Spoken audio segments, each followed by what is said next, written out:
Hello প্রিয় দর্শক বন্ধুরা, আজকে আমরা জানব পারমিকুল লোশন অর্থাৎ পারমিথিন লোশন সম্পর্কে।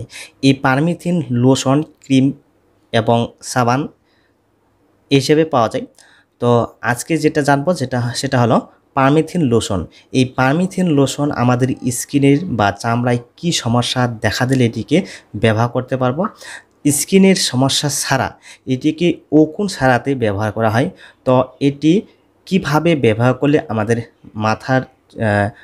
মাথায় যে উকুন হয় সেগুলোকে আমরা নির্মূল করাতে পারবো। তো তাই এই পারমিথিন লোশন ব্যবহার বিধি এবং এর পার্শ্ব প্রতিক্রিয়া কী রয়েছে সম্পূর্ণ জানতে ভিডিওটি শেষ পর্যন্ত দেখতে থাকুন। আর আমাদের এই চ্যানেলে যদি নতুন হয়ে থাকেন অবশ্যই চ্যানেলটিকে সাবস্ক্রাইব করবেন এরকম আরও নতুন নতুন হেলথ টিপস ও মেডিসিনের রিভিউ পেতে। তো চলুন শুরু করি। এটি হলো পারমিথিন লোশন, ব্র্যান্ড নেম পারমিকুল। এটি লোশন এবং ক্রিমেও পাওয়া যায়। আর আপনারা যদি সাবানও ব্যবহার করতে চান তো সাবানও এর পাওয়া যায়। তো এই পারমিথিন লোশন আমাদের স্কিনে কি সমস্যা দেখা দিলে এটিকে আমরা ব্যবহার করতে পারবো। তো আগে আমরা জানবো এই পারমিকুল লোশন প্যাকেজ সম্বন্ধে, এর কোম্পানি কি রয়েছে। তো এই পারমিকুল লোশন 50 ml এর দাম 55-54 টাকার মতো।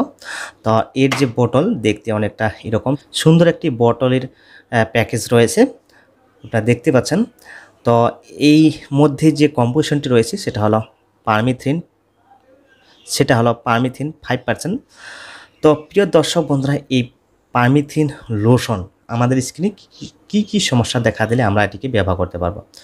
তো আমাদের স্কিনে যদি স্ক্যাবিজ হয় অর্থাৎ আমাদের স্কিন যদি খুবই চুলকায়, খুজলি হয়, বিশেষ করে রাত্রে ঘুমানোর সময় প্রচণ্ড চুলকায়, হাত থেকে পায়ের তালা পর্যন্ত চুলকাতে থাকে।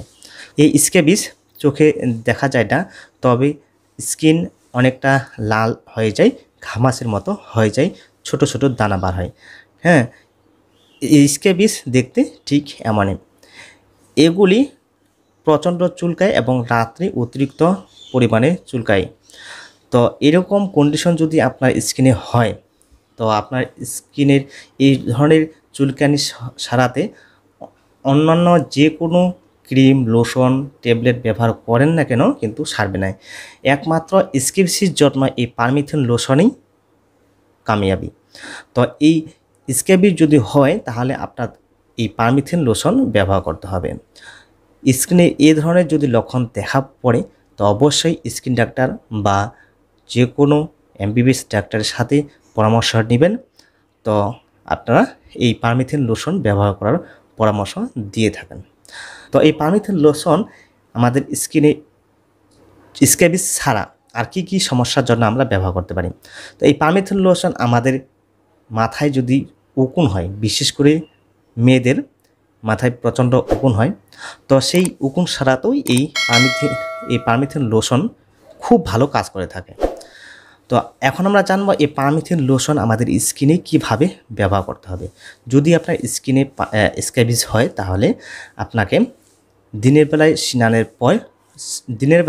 স্নানের পর গলা থেকে পার তালা পর্যন্ত ভালোভাবে ঝাঁকিয়ে লাগিয়ে নিতে হবে। এটিকে লাগানোর আগে অবশ্যই ঝাঁকিয়ে নেবেন। তো এভাবে দুপুরে স্নানের পর লাগানোর পরে ঠিক রাত্রে গলা থেকে পার তালা পর্যন্ত। আপনি যদি এটি লোশন ব্যবহার করেন তাহলে একটি অ্যাডাল্ট শরীরে 20 থেকে 25 ml লাগাতে হবে। ঠিক রাত্রে ততটুকুই লাগাতে হবে। এইভাবে লাগানোর পরে তার পরের দিন আপনাকে স্নান করতে হবে। আর যেগুলি কাপড় পরিধান করে থাকবেন এবং বিছানার চাদর ভালোভাবে গরম জল দিয়ে ধুয়ে নিতে হবে। এভাবে যদি আপনি এই পারমিথিন লোশন ব্যবহার করেন তাহলে আপনার শরীরে যদি স্ক্যাবিজ হয়, শরীর প্রচণ্ড চুলকানি থাকে, তাহলে একবারই সেরে যাবে। যদি মনে হয় যে আপনার পুরোপুরি স্ক্যাবিজ সারেনি তাহলে 10 দিন 1 সপ্তাহ পরে আবার সেম কন্ডিশনে লাগাতে হবে। এ হলো স্ক্যাবিজের ট্রিটমেন্ট এবং পারমিথিন লোশনের ব্যবহার। আপনার যদি মাথায় প্রচণ্ড উকুন হয় তাহলে কিভাবে এটিকে ব্যবহার করবেন।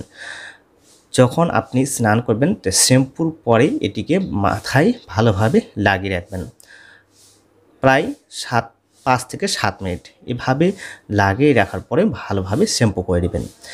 দেখবেন এভাবে 2-3 দিন ব্যবহার করার পরে আপনার মাথার উকুন যদি থাকে পুরোপুরি নির্মূল হয়ে যাবে। তো এভাবে উকুন সারানোর ক্ষেত্রে এই পারমেথিন লোশনও ব্যবহার করা হয়ে থাকে। এই পারমেথিন লোশন ব্যবহার করার পরে আপনাকে কী সতর্ক থাকতে হবে? এই পারমেথিন লোশন ব্যবহার করার পরে আপনাকে হাত সাবান দিয়ে ধুয়ে নিতে হবে, তারপরে কিছু খাবার খেতে হবে হাত দিয়ে।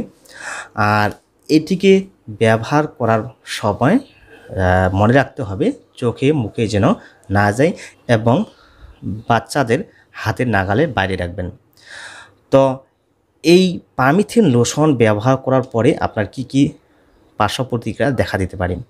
তো এই পারমেথিন লোশন ব্যবহার করার পরে আপনার মাথা ব্যথা, নসিয়া, ভমিটিং, হেডেক, রাত্রে ঘুম কম হওয়া এই ধরনের সাইড ইফেক্ট দেখা দিতে পারে। তবে একদিনের জন্য, যেদিন ব্যবহার করবেন সেদিনই। তো এর থেকে যদি আনএক্সপেক্টেড কোনো সাইড ইফেক্ট দেখা দেয় তো চিকিৎসকের পরামর্শ নেবেন। তো প্রিয় দর্শক বন্ধুরা, এই ছিল পারমেথিন লোশনের ব্যবহার, সাইড এফেক্ট। তো আশা করি এই ভিডিওটি আপনাদের কাজে দেবে। ভিডিওটি ভালো লাগলে লাইক, শেয়ার, কমেন্ট করবেন। আর এই পারমেথিন লোশন সম্পর্কে যদি আরও কিছু জানার থাকে তো কমেন্ট বক্সে কমেন্ট করবেন। তো ভালো থাকবেন, সুস্থ থাকবেন।